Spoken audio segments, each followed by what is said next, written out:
अस्सलाम वालेकुम। आज मैं आपके लिए एक रेमेडी लेके आई हूँ। सर्दियों में जो खांसी का बड़ा इशू हो जाता है, खुश्क खांसी हो या फिर दूसरी रेशा वाली खांसी हो और वो रुकने का नाम ना ले, तो उसके लिए ये बेहतरीन टोटका है अगर आप लोग यूज़ करें। तो मैं बना रही थी असल में अपने बच्चे के लिए, तो मैंने सोचा कि क्यों ना इसको मैं शेयर कर दूँ, तो जिस जिसको फ़ायदा है वह दुआएं में ज़रूर याद रखिए। उसके लिए मुझे ये गुड़ चाहिए और थोड़ा सा देसी घी चाहिए बस। सर्दियों का मौसम होता है तो बच्चों को खांसी का बहुत मसला हो जाता है। तो उसका आसान हल ये है कि आप यूँ एक गुड़ का पीस लें और उसको अच्छी तरह से यूँ कूट लें, बिल्कुल बारीक। इसको यूँ आपने तोड़ लेना है। ये देखें, ये टूट गया है। जितना भी आपको चाहिए हो उतना आप ले लें। अगर आपको लगे कि अभी कहीं पे है कुछ हिस्सा नहीं टूटा उसका, तो दोबारा उसको यूँ तोड़ लें।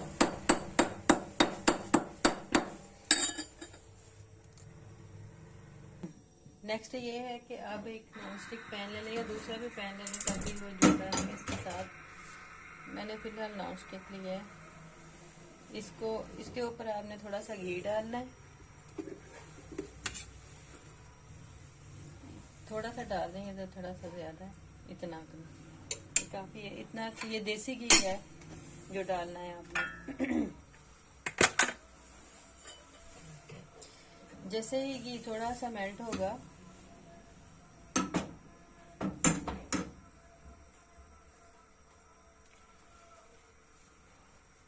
तो जो आपने गुड़ कूट के रखा हुआ था वो आपने इसमें डाल देना है। ये देखिए,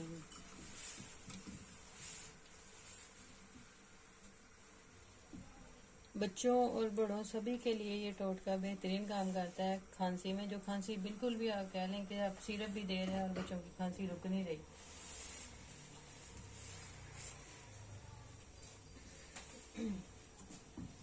जैसे ही हल्की सी उनको खांसी आनी स्टार्ट हो तो उनसे कहें बच्चे से कि इसका थोड़ा सा पीस मुंह में रख कर इसको चूसते रहें, चबा चबा के नहीं खाना।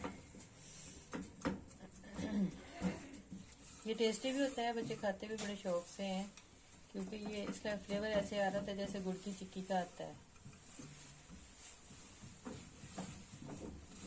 अब मैंने इसको थोड़ा सा मेल्ट करना है।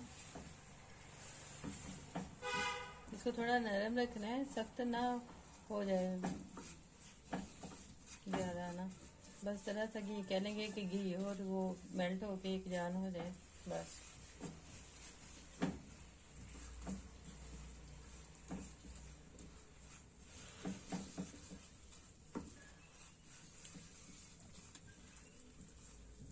ये देखें, जैसे ही अभी भी थोड़े बहुत है इसमें, तो मैं चाह रही हूँ कि वो भी ज़रा मेल्ट हो जाए इसका पार्ट। थोड़ा सा ये लाइटर वेट पे भी चला जाता है फौरन ना। तो ये मेरे ख्याल से बन गया आपने इसका। अब मैं आग बंद कर दूंगी और इसको ठंडा होने के लिए थोड़ी देर के लिए छोड़ दूंगी। मैं इसी पैन में ही फिलहाल इसको छोड़ रही हूँ ठंडा होने के लिए, क्योंकि ये चिपकेगा नहीं, ये नॉन स्टिक है इसलिए भी। और दूसरा ये कि अगर आप किसी और में निकालना चाहते हैं उसको पहले ग्रीस कर लें, उसके ऊपर आप इसको डाल दें। जब ठंडा हो जाए तो उसके बाद फिर आपने एक टुकड़ा इतना बच्चों को दे देना तो वो चूसते रहेंगे। बिल्कुल ठंडा हो जाए तब। अभी बहुत गर्म है, गर्म नहीं देना आपने।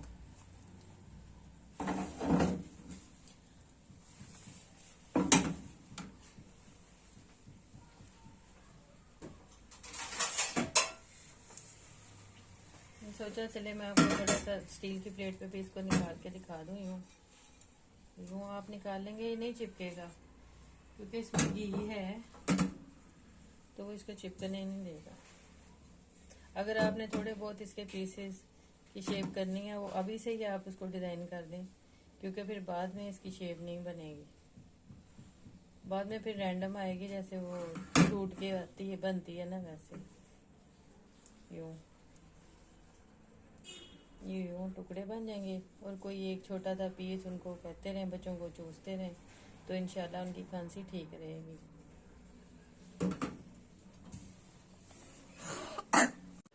इसको ज़्यादा हार्ड ना करिएगा, ये थोड़ा सा ठंडा हुआ है तो मैं आपको दिखाती हूँ कि ये इस तरह थोड़ा सा सॉफ्ट हो, जैसे टॉफ़ी होती है ना वैसे ये हो, क्रंची ना बने।